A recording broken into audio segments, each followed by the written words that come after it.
Bapak, Ibu, Saudara-saudari, Hari Raya Semua Orang Kudus, Minggu 1 November 2020. Mari pertama-tama kita mendengarkan bacaan Injil. Bacaan Injil diambil dari Matius bab 5 ayat 1 sampai dengan 12a. Sekali peristiwa, ketika melihat banyak orang yang datang, Yesus mendaki lereng sebuah bukit. Setelah ia duduk, datanglah murid-muridnya.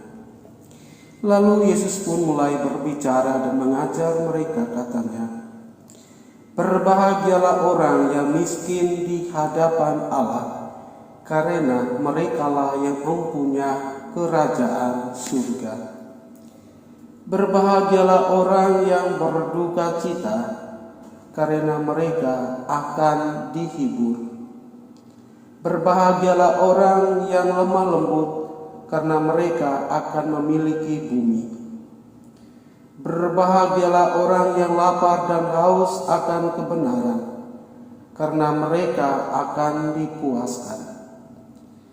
Berbahagialah orang yang murah hati, karena mereka akan beroleh kemurahan. Berbahagialah orang yang suci hatinya, karena mereka akan melihat Allah. Berbahagialah orang yang membawa damai, karena mereka akan disebut anak-anak Allah. Berbahagialah orang yang dianiaya demi kebenaran, karena merekalah yang mempunyai kerajaan surga. Berbahagialah kamu jika demi aku kamu dicela dan dianiaya, dan kepadamu difitnahkan segala yang jahat. Bersukacita dan bergembiralah, karena besarlah ganjaranmu di surga." Demikianlah Injil Tuhan. Terpujilah Kristus.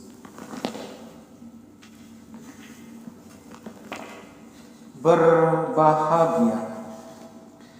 Hari ini kita memperingati Hari Raya Semua Orang Kudus. Orang kudus adalah orang yang mengkhususkan dirinya bagi Tuhan. Mereka telah mempersembahkan diri hanya untuk Tuhan. Mereka adalah milik Tuhan. Orang kudus adalah orang yang hidup dalam dunia dan mengarahkan hati dan pikiran kepada dunia akhirat, yaitu surga abadi. Yang mereka cari adalah kebahagiaan kekal. Yang mereka kejar adalah mahkota abadi. Mereka adalah manusia biasa seperti manusia lainnya, namun memiliki keteguhan, komitmen, dan niat yang kuat untuk hidup hanya bagi Tuhan. Mereka itulah disebut yang berbahagia. Bapak, Ibu, Saudara-saudari yang terkasih, Santo Bernardus dari Clairvaux mengatakan bahwa orang yang berbahagia adalah orang yang hidup dalam kedamaian dan ketenangan.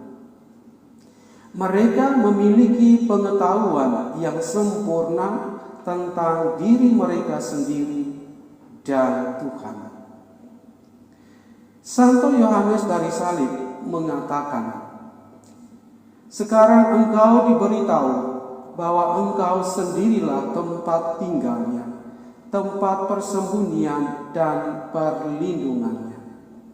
Lihat, kerajaan Allah ada di dalam dirimu. Kamu itu bait Allah." Maksud Santo Bernardus dan Santo Yohanes Salib adalah sukacita surga hanya dimiliki oleh orang yang mengenal dirinya dan menjadikan dirinya sebagai tempat tinggal Allah yang kudus. Kebahagiaan adalah kondisi diri di mana manusia merasakan bahwa dirinya adalah surga, tempat perjumpaan dia dengan Tuhan. Karena itu, orang harus mengkhususkan dirinya bagi Tuhan.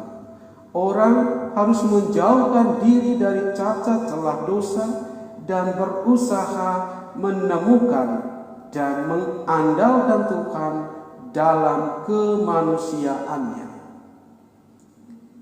Santa Katarina Siena mengatakan, "Sekarang aku tidak menginginkan jiwa berpikir tentang dosa-dosanya. Kalau pikiran akan dosa-dosanya itu tidak disertai kesadaran akan belas kasihan Tuhan." Sejalan dengan itu, Santo Bernardus mengatakan, "Bagiku, ketika aku memperhatikan diriku, maka hatiku dipenuhi dengan kepahitan.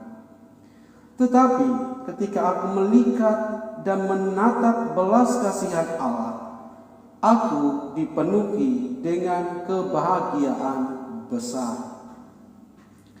Lebih lanjut, Santo Bernardus mengatakan, halangan untuk mencapai kebahagiaan adalah kurangnya kerinduan.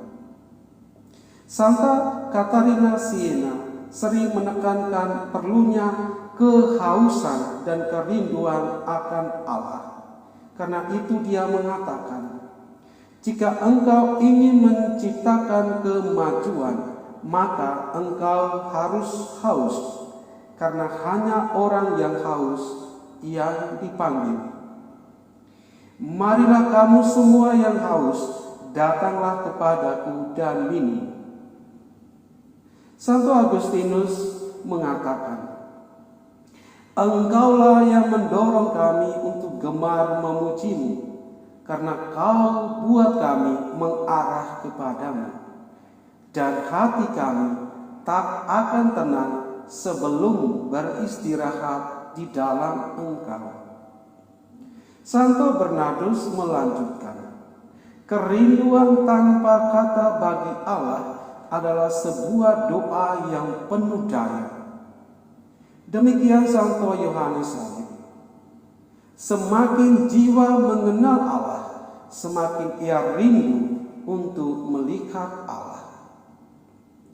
Saudara-saudari, maksud dari kutipan tulisan para kudus ini adalah bahwa kebahagiaan merupakan pemberian dari Tuhan bagi mereka yang mengenal dirinya dan rindu kepada Tuhan.